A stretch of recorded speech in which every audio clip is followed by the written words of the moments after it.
जय जगन्नाथ मु दिवाकर दास आपण मानक प्रणाम करुच्ची। विश्व पर सतर्क घंटी देलानी नासा आउ जो नासार वैज्ञानिक माने चेतावनी देले केबे भी पृथ्वी रे गोटे विशाल भूमिकंप हेबो आउ जो भूमिकंप अधा एरिया को पृथ्वीर कौन करिवो ना नष्ट करदब। आउ भक्तबंधु जहाँ को महापुरुष लिखिते खंड प्रलयर सूचना रही बोली महापुरुष 600 वर्ष तले तालपत्र पोथी लिखिं। भक्तबंधु प्रकृत में मालिका सत होगी एक प्रमाण। 9 दिन धरी शुभिला शब्द जहाँ विदेश माटी ग्रीनलैंड रे जो भली भाव में बरफर अतड़ा खसला जहाँ को महापुरुष लिखिं बरफ तरलिबा लगी आउ शून्य गर्जन 9 दिन धरी ये गर्जन शुणागला बा भयंकर शब्द शुणागला रेकर्ड कराई वैज्ञानिक मान रेकर्ड कर विदेश में शुणा निकट में आपण मान देखिले ओडिशा माटी में सेमती गर्जन शुणा जाउथिला। महापुरुष ताकू किंतु पूर्वर कलना करथिला और रचना करथिले कहले अकाले कुहुड़ी आसीबो माड़ी शून्य रे भैरवी देव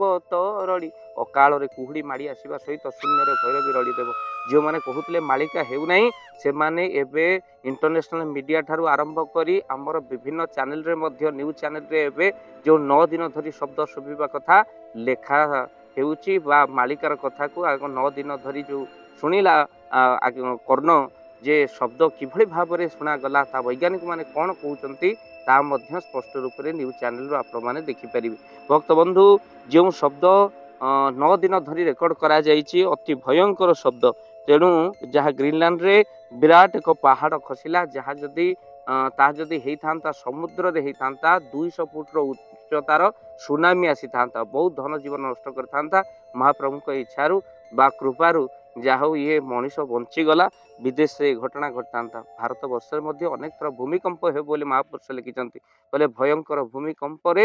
देश में कौन हम ना विराट विराट कोठा भुशुड़ी पड़। महापुरुष लिखिं जे एमिति समय आसब आउ जो समय भितर कौन हम कहले घोर भूमिकंप हेब कहले स्थाने स्थाने पुणी भूमिकंप हेब भुशुड़ब कोठा बाड़ी चोर खंट पुणी डकायत आसी लगाइबे लंबा धाड़ी। मालिका भक्त बंधु सत हो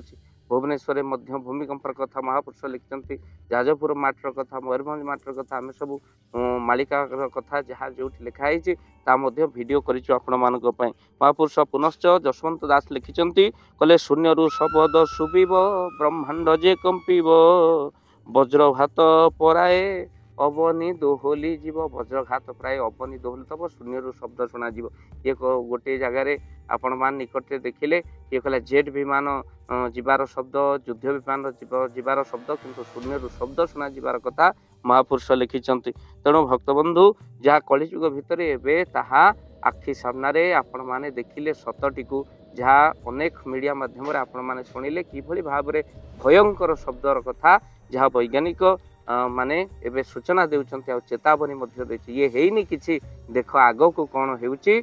आग को बहुत भयंकर विपत्ति आसुची ग्रह पृथ्वी सहित जो पिटी होबार कथा मध्य महापुरुष ताकू मध्य लिखिं। तेणु वैज्ञानिक माने विभिन्न गवेषणा जानते आग को विपत्ति रही बोली चेतावनी केवल देउछन्ते। आउ भक्तबंधु मालिकार किंतु 600 वर्ष तले महापुरुष लिखिं सुधुरी जा मनीष आउ एबे अधर्म पथरु ओहरी धर्म पथरे तुमे रुह आउ धर्म करि चाल कहीं आउ समय नहीं आउ बेसी बेल नहीं लो बौल निकटे होइबो देखा पंच सखा माने कही जाइछन्ते पुराण अच्छी लेखा हिंसा छाड़ी भगवत नाम भजन कर सृष्टि जार दृष्टि तार हुए तो ये महाविपत्ति केवल महाप्रभु ही आमको रक्षा करें। जय जगन्नाथ जय पंच।